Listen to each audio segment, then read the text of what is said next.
Russian air defenses repelled a massive Ukrainian drone attack overnight, intercepting and destroying 121 drones targeting 13 regions, including Moscow, Russia's defense ministry said, making no mention of casualties or damage.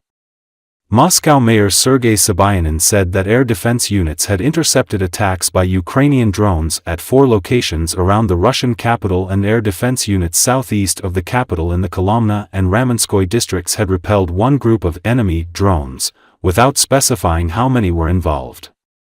Russia's defense ministry said 6 drones had been destroyed over the Moscow region and 1 over the capital itself, while other drones had targeted other regions, including those that border Ukraine and Kursk, where Ukrainian troops hold a chunk of land despite Russian efforts to eject them. 20 drones had also targeted the Ryazan region, southeast of Moscow, the ministry said. In the Ryazan region, according to reports from the Telegram channels Astra and Baza, 2 fires broke out as a result of drone attacks, one at the Ryazan oil refinery and another at the nearby Novoryazan thermal power plant. Ryazan Governor Pavel Makov said that air defenses and electronic warfare systems had downed and diverted the drones in the region. According to preliminary information, there are no casualties, and the material damage is being assessed, Makov wrote on Telegram. Local residents posted videos of the fires at the Ryazan oil refinery and the region's thermal power plant. In the Voronezh region, Governor Alexander Gyuzov said that air defense forces downed several drones. Debris from one of the drones reportedly shattered windows in an apartment building, but no injuries were reported. Bryansk Governor Alexander Bogomaz said that 37 drones were intercepted and destroyed in his region, with no casualties or ground damage reported. Authorities in the Leningrad, Saratov, Rostov, and Tula regions also reported successfully repelling drone attacks. According to preliminary information from regional officials, there were no casualties or infrastructure damage. Russia's Federal Air Transport Agency briefly suspended operations at 9 airports during the night, including Moscow's Vnukovo, Domodedovo, and Zhukovsky airports, as well as airports in Kazan, Samara, Penza, Saratov, and Ufa. Most of the restrictions were lifted by morning. The Russian Defense Ministry reported that air defense systems intercepted and destroyed 121 Ukrainian drones overnight on January 24. These reportedly included 37 in the Bryansk region, 20 in the Ryazan region, 17 each in the Kursk and Saratov regions, 7 in the Rostov region, 6 each in the Moscow and Belgorod regions, 3 in the Voronezh region, 2 each in the Tula, Oryol, and Lipetsk regions, and 1 each in Moscow and Crimea.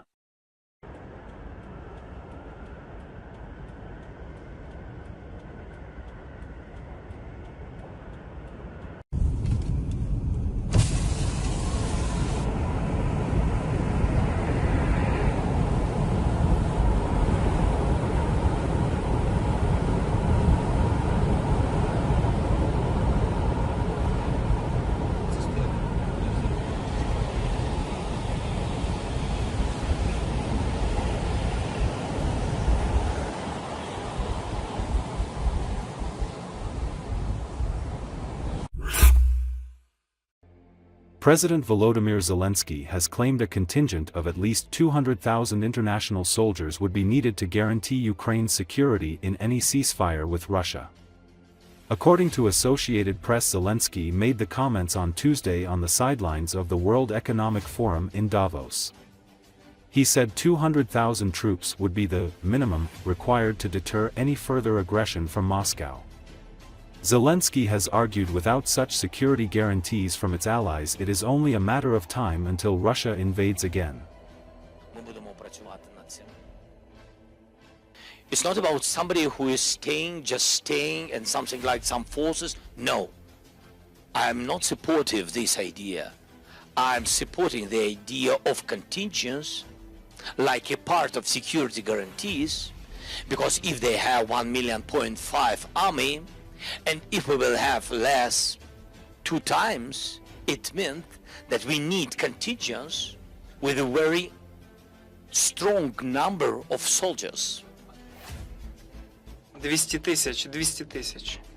The Europeans 200,000, it's a minimum.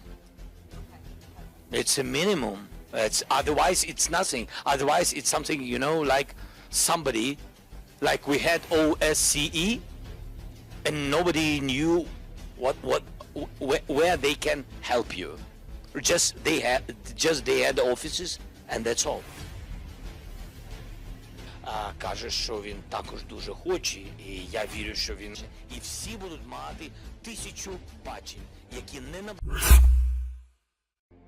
The Kremlin said Thursday they were watching closely all statements and rhetoric coming from U.S. President Donald Trump, a day after he threatened Moscow with further sanctions if an agreement isn't reached to end the fighting in Ukraine.